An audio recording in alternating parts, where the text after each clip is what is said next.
আসসালামু আলাইকুম। সবাইকে সিম্পলিসিটি অফ টেকের পক্ষ থেকে জানাই স্বাগতম। আমি খালিদ মাহমুদ আছি আপনাদের সাথে। এটা হচ্ছে আমার ইউটিউবের জন্য প্রথম ভিডিও এবং আজকের ভিডিওতে আমরা আপনাদেরকে দেখানোর চেষ্টা করব যে আমাদের নিত্য ব্যবহার্য একটা টেক প্রোডাক্ট নিয়ে। এটা বলতে পারেন টেক মেশিনও বলতে পারেন আপনারা। সেটা হচ্ছে ল্যাপটপ বা ডেস্কটপ। আমরা যখন কোনো একটা দোকান থেকে নতুন একটা ব্র্যান্ড নিউ পিসি নিয়ে আসি, হতে পারে সেটা ল্যাপটপ বা ডেস্কটপ। নিয়ে আসার পরবর্তীতে দেখা যায় সময়ের বিবর্তনের সাথে 5 থেকে 6 মাস বা বছর খানেক পরে এটা পারফরমেন্স বেশ ভালো পরিমাণে ড্রপ করে এবং আমরা পারফরমেন্সটা আর আগের মতো পাই না, যার ফলে আমরা অনেক অনেক সমস্যার সম্মুখীন হই। আজকে আমরা দেখানোর চেষ্টা করব এবং দেখব যে কোনো সফটওয়্যার ছাড়া প্রিবিল্ট যে টুলগুলো আছে উইন্ডোজের মধ্যে, এইগুলোর সাহায্যে কীভাবে আমরা আমাদের কম্পিউটারের যে এক্সপেরিয়েন্সটা আছে এটাকে আরও বেটার করে তুলতে পারি এবং রেসপন্সিভ করে তুলতে পারি। সো বেশি কথা বাড়াবো না, লেটস বিগিন। প্রথমত আমরা যারা বিগিনার আছি তাদের হেল্প হবে এর জন্য বলতেছি, স্টার্ট মেনুতে যাব। আমরা এটা করতে পারি জাস্ট স্টার্ট বাটন প্রেস করার মাধ্যমে অথবা মাউসের এখানে স্টার্ট মেনুতে ক্লিক করার মাধ্যমে। আশা করি এগুলো সবাই জানেন, তারপর যারা বিগিনার তাদের জন্য বলতেছি। যাই হোক, তো এখানে আসার পর আমাদের যে প্রথম কাজটা হতে পারে, যেহেতু আমাদের অনেক দিন আমরা ব্যবহার করতেছি, প্রচুর পরিমাণ টেম্পোরারি ফাইল, ক্যাশ ফাইল ইত্যাদি জমা হতে থাকে। সো এইগুলা ক্লিনিং পার্ট দিয়ে আমরা শুরু করতেছি। প্রথমে আমরা এখানে সার্চ করব RUN, রান। এরপর এন্টার প্রেস করব আমরা কিবোর্ড থেকে এবং এখানে আমাদেরকে কিছু কমান্ড লিখতে হবে। এটা হচ্ছে একেবারে বেসিক। সো আমরা এখানে লিখব ফার্স্ট TEMP। টেম্প অর্থ হচ্ছে টেম্পোরারি ফাইল যেগুলো জমে থাকে। তো আমরা এখানে এন্টার করব। সো এখানে আসার পর আপনাদেরকে কন্টিনিউ বলে একটা পারমিশন আসতে পারে, কন্টিনিউ এবং ক্যান্সেল। প্রথমে আপনারা ওটা কন্টিনিউতে ক্লিক করবেন। সো আমি পাশাপাশি স্ক্রিনশটটা দিয়ে দেবো যাদের এরকম আসবে। আসার পর আপনারা এখানে কিছু অনেক অনেক পরিমাণে ফাইল দেখতে পারবেন। এগুলো হচ্ছে আপনাদের কম্পিউটারের জন্য ভালো না। ডেফিনেটলি এগুলো টেম্পোরারি ফাইল। আপনারা যখন প্রতিনিয়ত কাজ করতে থাকেন, এগুলো টেম্পোরারিভাবে সাময়িকভাবে একটা জায়গায় জমা হয়ে থাকে। সেটা হচ্ছে temporary file space for C drive, এটার জন্য। তো আমরা এখানে যেটা করব, জাস্ট কিবোর্ড থেকে কন্ট্রোল এবং এ সিলেক্ট করব, করলে আমাদের সবগুলা ফাইল সিলেক্ট হয়ে যাবে। অথবা অল্টারনেটিভ মেথড হচ্ছে জাস্ট এখানে লেফট বাটন প্রেস করে ড্র্যাগ করে জাস্ট শেষ থেকে শুরু পর্যন্ত ধরে রাখতে হবে। সো আমরা ওটাতে না যে Ctrl+A ক্লিক করব, এরপর Ctrl+D ক্লিক করব। করার পর এরকম আসতে পারে। তো আমরা এখানে সিলেক্ট করব do this for all current items, এখানে টিক দিয়ে দিব এবং ট্রাই অ্যাগেন। যদি এটা না হয় তো আমরা জাস্ট স্কিপ করে দিব। এগুলো বর্তমানে হবে না, এই জন্য আমরা এটা স্কিপ করে দিব। আচ্ছা, এটা হলো প্রথম। এটাকে আমরা ক্লোজ করে দিব। এরপর আমরা রান কমান্ডের জন্য জাস্ট বারবার ওইখানে সার্চ বারে না যে Windows+R ক্লিক করব এবং এখানে আমরা দিব যে কমান্ডটা, সেকেন্ড কমান্ড, সেটা হচ্ছে আগে আমরা পার্সেন্ট দিয়ে দিব এবং TEMP অর্থাৎ টেম্পোরারি পার্সেন্ট।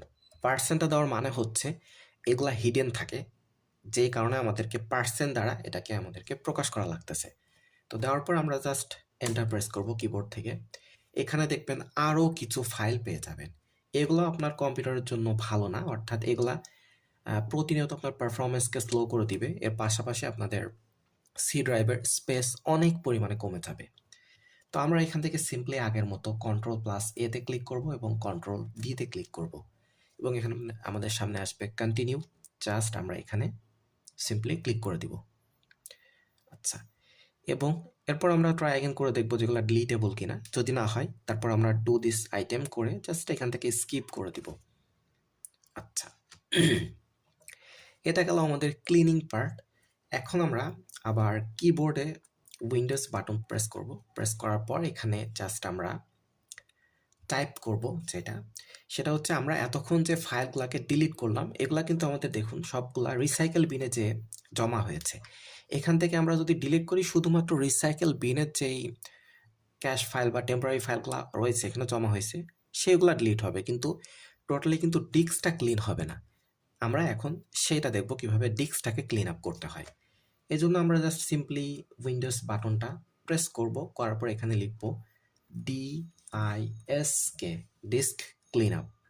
এটা আসবে, আমরা জাস্ট এন্টার করব প্রথমত, এবং এখানে আমাদেরকে ড্রাইভ সিলেকশন করতে বলবো, অর্থাৎ কোন ড্রাইভটা আমরা এখানে ক্লিন করতে চাচ্ছি। যেহেতু আমরা সি ড্রাইভে সচরাচর সবাই এটা উইন্ডোজ ইনস্টল করে থাকে এবং এটা বেসিক্যালি সি ড্রাইভে থাকে, জাস্ট আমরা এখান থেকে ওকেতে ক্লিক করব। এইখানে একটা পার্ট আছে, এইখানে অনেকে এই বিষয়টা বুঝতে পারে না যে আপনাদের কোন কোন ফাইলগুলো ডিলিট করা উচিত। এই জায়গাটাতে আমি আপনাদেরকে রেকমেন্ড করব, ক্লিন আপ সিস্টেম ফাইল লেখা আছে, এই যে এই জায়গাটাতে আমরা জাস্ট একটা ক্লিক করব। করার পর আমাদেরকে আরেকবার চাইবে পারমিশন, তো আমরা এখান থেকে ওকেতে ক্লিক করব। সরি, ওটা পারমিশন না, কনফার্মেশন। আমাদের এখানে কিছুক্ষণ অপেক্ষা করা লাগতে পারে। এই জায়গাটাতে আসলে আমরা শুধুমাত্র আমাদের প্রয়োজন অনুযায়ী যেগুলো ডিলিট করা দরকার সেগুলো করব। তো এখানে প্রয়োজন কোনটা হতে পারে, শুধুমাত্র ডাউনলোডের যে প্রোগ্রাম ফাইলগুলো, অর্থাৎ আপনি যেগুলো ডাউনলোড করে রাখছেন, যে ফোল্ডার জমা হবে, সেইখানে যে ফাইলগুলো আছে সেগুলা ব্যতীত যতগুলা এখানে দেখতে পাচ্ছেন সবগুলো আমাদেরকে ডিলিট করতে হবে। তো আমরা এখানে যেটা করব, শুধুমাত্র এইটা বাদ দিয়ে আমাদের যতগুলো আছে সবগুলোকে আমরা টিক চিহ্ন দিয়ে দিব, অর্থাৎ এটাকে সিলেকশনে দিয়ে দিব। দেওয়ার পর এই যে দেখুন, আমি ডাউনলোডটা বাদ দিয়ে যতগুলো আছে সবগুলোতে আমরা সিলেকশনটা দিয়ে দিচ্ছি। এরপর সিম্পলি ওকেতে একটা ক্লিক করব, ডিলিট ফাইলস। এখানে আমাদেরকে কিছু সময় অপেক্ষা করা লাগতে পারে এবং এটা ডিপেন্ড করবে আপনার কম্পিউটারের স্পিড, ওভারঅল আপনার সিস্টেম কনফিগারেশনের উপর এটা ডিপেন্ড করবে মেইনলি।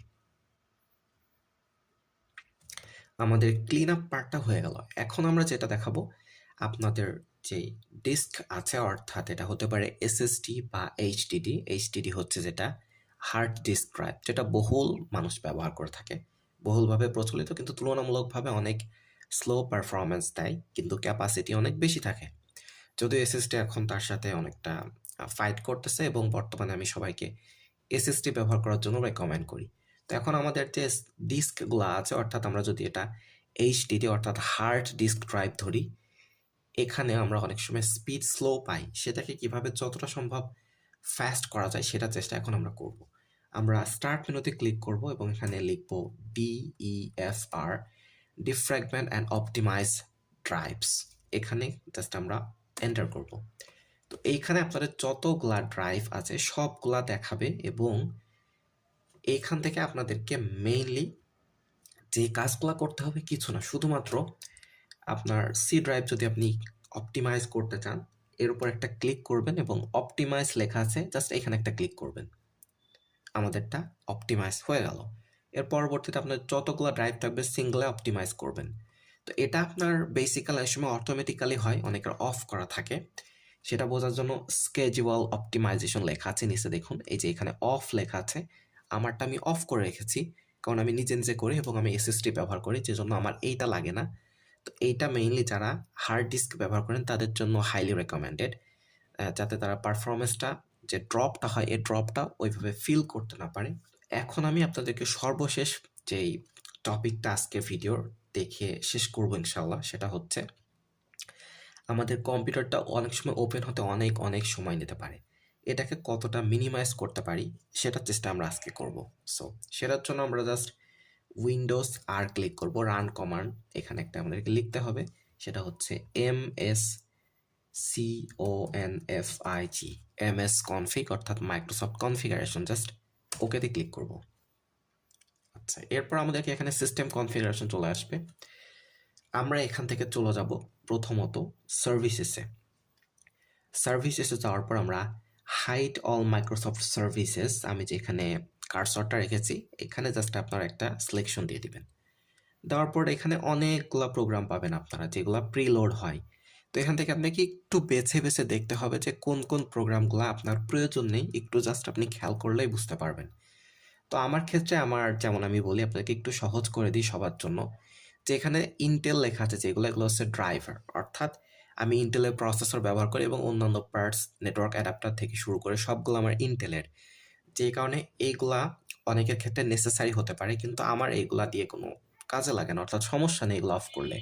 এবং নিচে যেগুলো দেখতে পাচ্ছেন এটা হচ্ছে গুগল ক্রোমের সার্ভিস অটোমেটিক আপডেট, এটাকে আমি অফ করে রেখেছি এখান থেকে। সো যেটা মানে যখন কম্পিউটারটা স্টার্ট হবে, স্টার্ট আপ টাইম যেন স্লো না হয় এই কারণে। এর পাশাপাশি আপনারা দেখবেন যে কোনগুলো আপনাদের জন্য নেসেসারি, যেগুলো লাগবে না আপনারা জাস্ট এইভাবে দিয়ে দিবেন। দেওয়ার পর আপনারা জাস্ট এখানে অ্যাপ্লাই ক্লিক করবেন এবং দেখতে পাচ্ছেন আমি শুধুমাত্র আমার এটা হচ্ছে টাচপ্যাড ড্রাইভার, এটা হচ্ছে আমার অডিও ড্রাইভার, এই দুইটা দিয়ে রাখছি, অর্থাৎ এইগুলা লাগে। তো এখান থেকে আপনারা জাস্ট একটু খেয়াল করবেন। এর পাশাপাশি আপনাদের যাদের সমস্যা হবে, কোন বিষয়গুলো এখানে করতে পারছেন না, তাদের জন্য আমাদের একটা ফেসবুক পেজের লিঙ্ক দেওয়া থাকবে, ওইখানে আপনারা আপনাদের কমেন্টগুলো করবেন এবং সবাই জয়েন করে নেবেন। এবং অবশ্যই আমার চ্যানেলটা যেহেতু নতুন, আপনাদের রিকোয়েস্ট থাকবে যে আপনারা এটাকে সাবস্ক্রাইব করুন এবং আপনার ফ্রেন্ডস অ্যান্ড ফ্যামিলির সাথে শেয়ার করতে পারেন। তো এখন আমরা স্টার্ট আপ বলে লেখা আছে এই ট্যাবে চলে যাব। এখানে দেখবেন ওপেন টাস্ক ম্যানেজার, এখানে একটা লেখা আসবে। তো এইখানে আসার পর এইটা হচ্ছে মেইন, তো এই কারণে মূলত কম্পিউটারগুলো স্লো হয়ে থাকে।